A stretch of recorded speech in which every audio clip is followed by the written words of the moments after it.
welcome back to my channel and the series Learn with me Fashion Design by Prerna Tamlikar। तो चलिए शुरू करते हैं। Last episode में हमने एक नया चैप्टर स्टार्ट किया था जो था प्रिंसिपल्स ऑफ डिजाइन, जिसमें हमने अपने 4 प्रिंसिपल कवर किए थे, जिसमें था balance, proportion and scale, emphasis and rhythm. अब जो बाकी के बचे हुए कोर प्रिंसिपल्स हैं उनको हम इस एपिसोड में कवर करेंगे। ठीक है, so don't wait, let's get started. तो आज का हमारा पहला प्रिंसिपल है movement. Movement is the principle of design that guides the viewer's eye smoothly through a design in a planned direction, creating a sense of flow and action. Okay. While designing, if we want to show the flow and the action in our design, तो हम movement वाले principal का use करते हैं। ठीक है, जैसे कि आपको एक डायरेक्शन दिखाना है, आपके डिजाइन में आपको अपना एक्शन डालना है, ठीक है, या एक मोमेंटम रखना है, एक रिदम रखना है, तो आप अपने एलिमेंट्स के थ्रू या फैब्रिक बिहेवियर के थ्रू उस डिजाइन में आप मूवमेंट दिखा सकते हैं। मतलब ये वाला प्रिंसिपल आप शो कर सकते हैं। आप उस कंपोजिशन के थ्रू एक पाथ क्रिएट कर सकते हैं, एक मूवमेंट क्रिएट करते हैं, एक डायरेक्शन दिखाते हैं। It can be achieved through various elements such as line, shape, colour, texture. जैसे मैंने बताया, जहां डिजाइनर्स को स्टेबिलिटी से हटकर एक डायनामिक फील देना होता है, एक रिदम दिखाना होता है, मोमेंटम दिखाना होता है, वहां डिजाइनर्स इस प्रिंसिपल का यूज करते हैं। डिजाइनर्स इस प्रिंसिपल का यूज और किस लिए करते हैं? For their story telling, establish hierarchy के लिए, ठीक है, ऑडियंस को एंगेज करने के लिए, कनेक्टिविटी बनाए रखने के लिए, एक फ्लो दिखाने के लिए। ओके, सो जब हम फैशन डिजाइनिंग में इस प्रिंसिपल का यूज करते हैं, हम कुछ एलिमेंट्स का यूज इस तरीके से करते हैं कि अगर हमें कोई डायरेक्शन या पाथ दिखाना है या फॉलिंग बिहेवियर शो करना है, so what we do, we use the elements like line, colour, shape, textures etcetera. तो जैसे अगर मुझे टॉप टू बॉटम दिखाना है तो I would like to use the line element, ठीक है, साइड टू साइड दिखाना है, ठीक है, या अक्रॉस द आउटफिट दिखाना है। यहाँ पर हमारे एलिमेंट्स का उसी तरीके से यूज होगा जो हमें मूवमेंट शो करना है।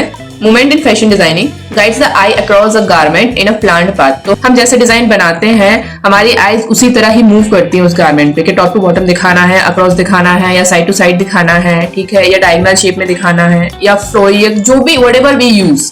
Okay, prevent the design from looking stiff to static. मतलब स्टेबिलिटी से हटकर जब हम अपने गारमेंट में एक मूवमेंट शो करना चाह रहे हैं, ठीक है, तब हम इस प्रिंसिपल का यूज करके वो चीज शो कर सकते हैं। Adds life, grace and elegance to outfit. जब हम किसी भी डिजाइन में एक मूवमेंट या रिदम या ये फैक्टर डालते हैं जिससे उसमें एक लाइफ जनरेट होती है, मतलब देखने से लगता है ना कि दिस इज मूविंग, तो इसमें कुछ लाइफ जैसा है, ग्रेस है, ओके, एक एलिगेंस है, एक मोमेंटम है। Elements that create movement. So कौन कौन से एलिमेंट्स हैं जो मूवमेंट क्रिएट करते हैं while we design? Okay, so first is line, vertical, horizontal, diagonal and curve. तो हर तरीके की लाइन एक मूवमेंट जरूर क्रिएट करती है, आपकी आईज उसी के थ्रू एक डायरेक्शन, एक पाथ बना लेती है। Second is fabric behaviour. तो फैब्रिक बिहेवियर में आप क्या क्या समझ सकते हो? जैसे ड्रेप करना है, स्विंग करना है, फॉल करना है, या फ्लेयर करना है, तो उस टाइप के आप फैब्रिक यूज करते हो, उनको एक वैसा सिल्वी डिजाइन देते हो ताकि वो एक जो मूवमेंट आप बनाना चाहते हो, फ्लेयरी या फ्लोई या फॉल वाला, वो उस फैब्रिक के थ्रू होता है। Third one is design details, जैसे कि सीम, प्लीट्स, टक्स एंड रफल्स, इनके थ्रू भी आप एक रिदम क्रिएट करते हो, एक डायरेक्शन बनाते हो। सरफेस डिजाइन, जैसे कि प्रिंट्स, एम्ब्रॉयडरी एंड मोटिव्स। तो आप जब किसी भी आउटफिट का सरफेस डिजाइन करते हो तो आप क्या चीज दिखाना चाहते हो, किस तरीके से मूवमेंट लाना चाहते हो, वो आप उस पर जो एम्ब्लिशमेंट करते हो, जो एम्ब्रॉयडरी करते हो, उसी थ्रू आप जरूर दिखाते हैं। टाइप्स ऑफ मूवमेंट, तो मूवमेंट किस किस तरीके के हो सकते हैं और वो क्या चीज प्रेजेंट करते हैं? जैसे कि vertical movement, this creates the elongate the body. Horizontal movement adds width and balance. Diagonal movement energetic and dramatic. Circular movement soft, flowing and feminine. Okay, हमारा नेक्स्ट प्रिंसिपल है रेपिटेशन।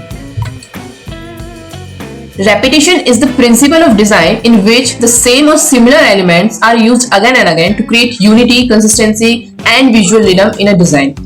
तो ऐसे समझते हैं कि रेपिटेशन का यूज क्यों किया जाता है? जब हमें कभी अपने डिजाइन्स में यूनिटी या कंसिस्टेंसी दिखानी होती है तो हम कोई भी एक मोटिव या डिजाइन ऐसा बनाते हैं जिसको हम रिपीट मोड में रखते हैं, तो हम उसको एक एज यूनिटी शो करते हैं। सपोज मैंने कोई एक मोटिव डिजाइन किया है, ठीक है, कुछ भी हो सकता है XYZ।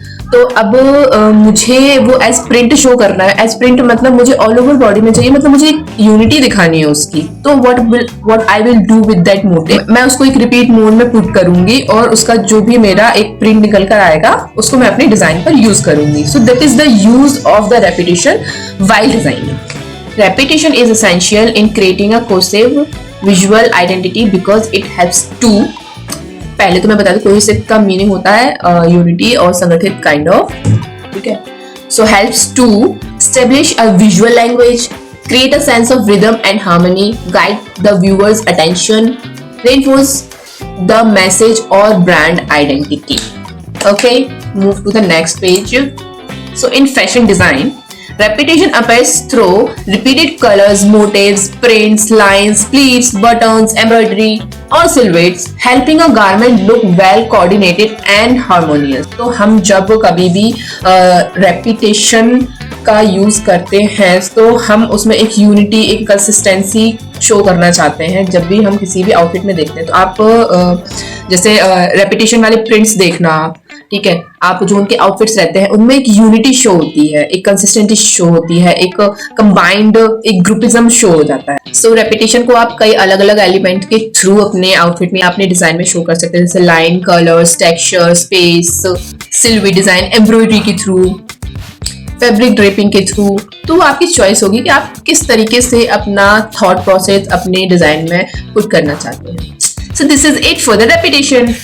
हमारा नेक्स्ट प्रिंसिपल है कॉन्ट्रास्ट।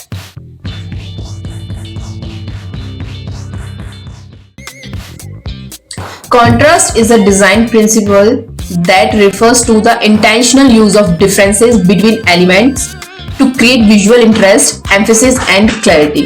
Okay, so basically हम contrast इस principle का use तब करते हैं जब हम अपने डिजाइन में दो एलिमेंट्स के आपस में एक स्टैंड आउट पोजिशन रखना चाहते हैं। Suppose I am using two different element of colours, I want कि दोनों एक दूसरे को स्टैंड आउट पोजिशन पर रखें। मतलब अगर मैं चाहती हूँ कि दो डिफरेंट कलर, एलिमेंट या टेक्सचर एक दूसरे को ऐसे बोले कि तू मेरे से ऊपर है, नहीं तू ज्यादा अच्छा लग रहा है, तू मेरे से ज्यादा खिलकर नजर आ रहा है, समझ रहे हैं। सपोज अगर हम कॉन्ट्रास्ट कलर की बात करें तो जैसे येलो के कॉन्ट्रास्ट में हमारा आ जाएगा वॉयलेट, ठीक है। अब दोनों को अगर साथ में देखते हैं तो येलो पॉपअप करता है वॉयलेट को एंड वॉयलेट पॉपअप करता है येलो को, तो वो एक दूसरे को कॉम्प्लीमेंट देते हैं। ओके, तो जब हम कॉन्ट्रास्ट क्रिएट करते हैं तो हम ये चीज भी देखते हैं कि डायनामिक सिचुएशन भी शो करते हैं, एक फ्लो लेकर आते हैं, एक एक्शन लेकर आते हैं उस डिजाइन में। एक achieved by placing opposites together. तो जब हम दो ऑपोजिट्स को एक साथ रखते हैं, मतलब जैसे कि कलर्स में ले ले,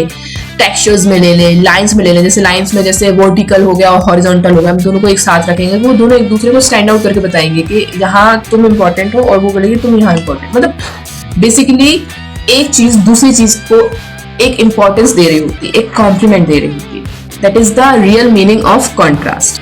लाइट अगेंस्ट डार्क, जैसे मैंने बोला, बिग अगेंस्ट स्मॉल और smooth against rough. Fashion examples of contrast. First one is colour contrast. तो आप कलर्स के थ्रू वो कॉन्ट्रास्ट बिहेवियर शो कर सकते हैं, जैसे कि रेड के ऑपोजिट ग्रीन, येलो के ऑपोजिट पर्पल। तो जब ये कलर आपस में एक दूसरे के सामने खड़े होते हैं तो वो एक दूसरे को कॉम्प्लीमेंट करते हैं, एक कलर दूसरे कलर को स्टैंड आउट करके दिखाते हैं। टेक्सचर कॉन्ट्रास्ट, जैसे velvet blouse with a silk sari. अब वेलवेट का टेक्सचर कैसा होता है और सिल्क का टेक्सचर कैसे होता है, तो जब दोनों को आप साथ में देखोगे तो एक दूसरे को कॉम्प्लीमेंट दे रहे होते हैं कि एक सिल्की स्लिपरी, ठीक है, एक स्मूथ टेक्सचर क्रिएट करता है ना। थर्ड वन इज साइज और स्केल कॉन्ट्रास्ट, जैसे over size sleeved with a fitted bodies. आप जैसे साइज कॉन्ट्रास्ट में आप ऐसे समझ सकते हैं, जैसे कि मैंने बॉटम में कोई फिटेड स्कर्ट या कोई भी बॉटम वेयर पहना है एंड अप वेयर में, टॉप वेयर में मैंने कोई फ्लोई या बलून या पफी टॉप वेयर पहना हुआ है, तो वो एक दूसरे को कॉम्प्लीमेंट दे रहे हैं, कॉन्ट्रास्ट कर रहे हैं। Next one is shape silhouette contrast, जैसे straight kurta paired with a flared sharara, ठीक है। अब ये सिल्हूएट जनरेशन के आप उसमें देख सकते हैं कि अगर मैं स्ट्रेट कुर्ता को एक फ्लेयर्ड शरारा के साथ यूज कर रही हूँ, है ना, तो वो सिल्हूएट में कॉम्प्लीमेंट देना हो गया। फैब्रिक वेट कॉन्ट्रास्ट, जैसे heavy zari embroidery on sheer net. अब जरी का काम जब आप शीर नेट फैब्रिक पे करेंगे, दिखाएंगे, शो करेंगे, एक दूसरे के कॉन्ट्रास्ट में, एक दूसरे के ऑपोजिट में रखेंगे, तो वो एक दूसरे को कॉम्प्लीमेंट कर रहे होंगे। Next one is detailed contrast, जैसे plain fabric with statement bottom. जैसे कि फॉर एग्जांपल अगर आपने ऊपर प्लेन शर्ट पहनी है, टॉप में कुछ भी पहना है प्लेन सा, और आपका बॉटम एकदम हैवी है, मतलब उसके कॉन्ट्रास्ट में है। कोई भी, जैसे मैंने स्टार्टिंग की ही कोई टॉप वेयर पहना है और बॉटम में मैंने एक अच्छा सा एम्ब्रॉयडर्ड बॉटम वेयर लिया है, प्लाजो, शरारा, स्कर्ट, कुछ भी आप ले सकते हो। वो जब एक दूसरे के साथ में होते हैं, एक बैलेंस क्रिएट करके, एक कॉन्ट्रास्ट क्रिएट करके एक विजुअल इफेक्ट शो करते हैं। ट्रेडिशनल प्लस मॉडर्न कॉन्ट्रास्ट, जैसे एथनिक वेयर, अब जो हम बोलते हैं ना फ्यूजन क्रिएट करना है, जैसे कि ethnic lehenga with a contemporary crop top. Okay, so contrast के लिए इतना ही। Let's move to the next principle. हमारा नेक्स्ट प्रिंसिपल है यूनिटी एंड हार्मनी।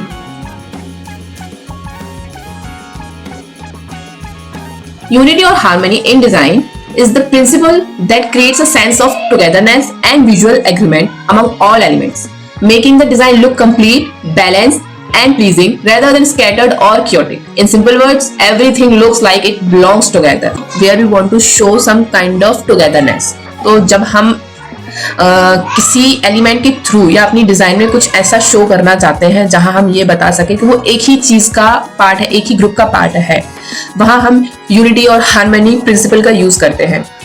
सपोज मैंने बहुत सारे एलिमेंट्स यूज किए हैं एक ही डिजाइन में, बट अगर आप उनको एक साथ देखेंगे तो ऐसा शो होना चाहिए कि वो एक ही ग्रुप का पार्ट है, मतलब वो एक ही चीज है, वो डिफरेंट नहीं है एक दूसरे से। आप वहाँ एलिमेंट ले सकते हो, एलिमेंट में लाइन, शेप, कलर, टेक्सचर, तो हम ये चीज का ध्यान रखते हैं इसमें कि वो एक दूसरे से बिलोंग करें। मतलब दो डिफरेंट एलिमेंट भी अगर मैं एक डिजाइन में रख रही हूँ तो वो एक दूसरे को एक रिलेशन दिखना चाहिए कि वो एक ही ग्रुप का पार्ट है, एक ही डिजाइन का पार्ट है, दो अलग चीजें नहीं है। इस तरीके से इस चीज पे प्लीज ध्यान देना।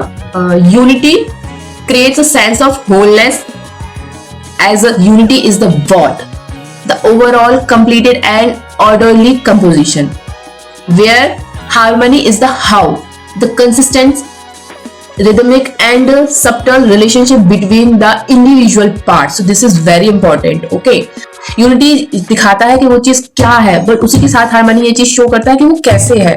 सो हमारा एलिमेंट्स एंड प्रिंसिपल दोनों का जो डेफिनेशन है वो इसके थ्रू एक ही बार में आप समझ जाएंगे।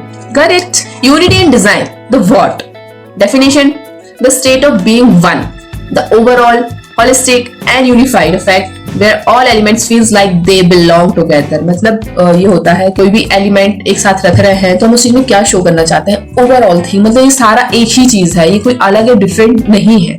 ओके, गोल क्या होता है उसका, टू प्रिवेंट अ क्लटर और chaotic appearance and make a clear statement. ठीक है, वो एक क्लियर स्टेटमेंट शो करना चाहते हैं, मतलब क्लैरिटी रखते हैं अपने काम में।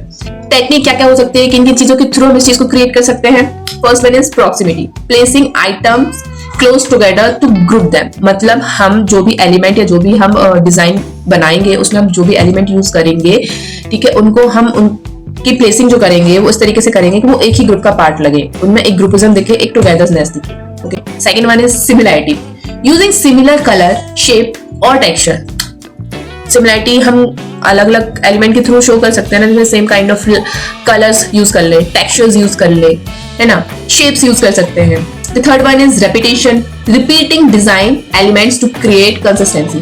तो हम जब कोई भी एक डिजाइन या मोटिव को रिपीट मोड में पुट करेंगे, ठीक है, तो एक रिपीटेशन वाला मोड जो क्रिएट होता है एक ग्रुपिज्म, एक यूनिटी शो करता है ना।